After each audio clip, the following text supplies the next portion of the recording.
Shooting this movie has been a wildly satisfying and gratifying experience. And the cast and the crew brought a kind of commitment to this that I actually hadn't quite seen ever before. It's not just a movie that needs to stand on its own or the end of 3 movies, it's the end of 9 movies. So it means that we had to look at not just what Ryan did, we had to look at what was done in the prequels, we had to look at what was done in the original 4, 5, and 6, and of course with 7 and 8. So it was a lot of conversations, and we were taking all the information that we had, stuff we knew, stuff we learned, and it was all about synthesizing it and saying, what is the true resolution of this saga, what feels right. And so if someone's watching these movies, all 9 of them, they're watching a story that is as cohesive as possible, and that this is to say that while there were many things that were planned and discussed and hoped for, that doesn't mean that there isn't discovery. It doesn't mean that there aren't things that come up that make you realize, oh, here's an opportunity. It also doesn't mean that there's a list of payoffs that we have to do because of setups, but we also were very much aware this is the end of the trilogy, and it needs to satisfy. And endings were the thing that, frankly, scare me the most. So going into this thing, knowing this had to be an ending, and we're not screwing around. So this was about bringing this thing to a close in a way that was as emotional and as meaningful and also as satisfying in terms of actually being something that can answer questions as possible.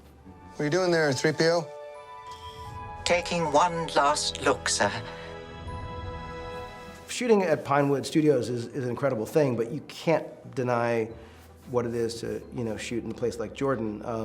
What's crazy about it is you're there. The more you can do that's real, the more you can shoot on location with physical droids or live creatures, being puppeteered. It's unbelievable what it does for the actors. It's amazing what it does on camera. So shooting in Jordan was like, it felt like we were in Star Wars. Like, it really was incredible. Even when there was a blue screen popped up here or there because it's something we were going to add, for the most part, you were shooting something that was breathtaking. We realized very early on there was no way that we could tell the story without Leia. And the idea, obviously, of recasting her was something that we would never think of.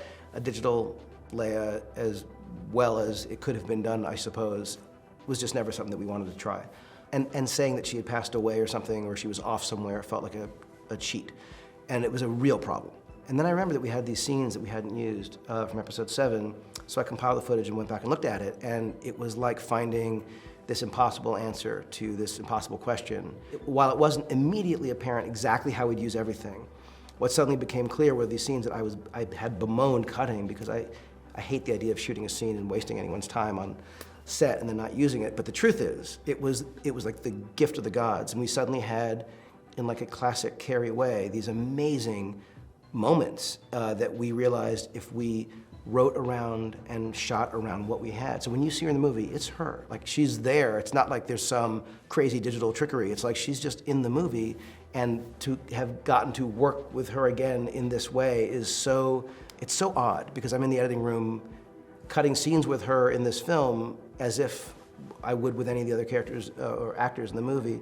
She's just not with us anymore. And so the fact that she's not here today and we're not able to have her be part of this ridiculous experience is sort of doubly heartbreaking.